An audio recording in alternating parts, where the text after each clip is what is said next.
আজকে আমি স্টেজে আসার আগে একটা ভিডিও দেখছিলাম, আমার কাছে একটা ভিডিও ক্লিপ একজন পাঠাইছে। এনায়েতুল্লাহর মতো পাগল ওইটাও কাফের থেকে অনেক সরে আসছে। ওই তাহেদি গিয়াসি ওই পাগলটারে দুইটা চটকনা দিয়া এখানে ঢুকায় দিলে দেখবেন যে আপনাদের লাইনে কথা বলতে। সে ওয়াজের মধ্যে বলতেছে যে বলতেছে তার নাম হলো তারেক মনোয়ার।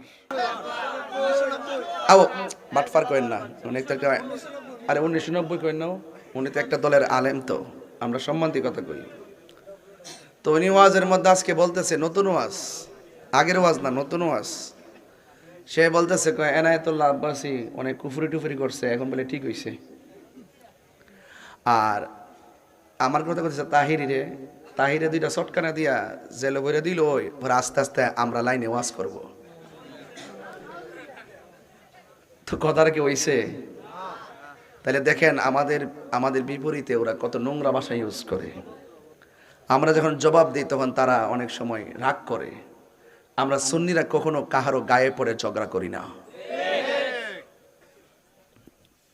এরা এই জন্য সুন্নিরা যারা, আপনারা কখনো তাদের কথায় আপনারা কান দিবেন না।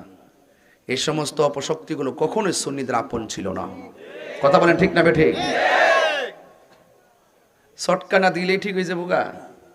আমার কি চটকানা দিলে জেলে নিয়ে বড়লে, ওই জেলে নিয়ে বড়লে যত ধরনের ডলার এবং বান্ডেল দিলে আমি আমার আদর্শ লড়াইলাম, এটা তোমরা লড়াইতে পারো, সুন্নিরা লড়াইতে পারো না।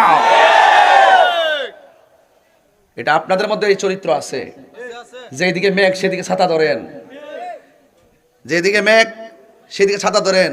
বিগত দিনে কেমনে চলছেন আমরা জানি না, কেমনে কেমনে বান্ডেল নিচে কেমনে চলছেন আমরা জানি না। এক পর্যায়ে সুন্নিরা কাহার কাছে বিক্রি হয়েছে না। কথা বলেন ঠিক না বেটি?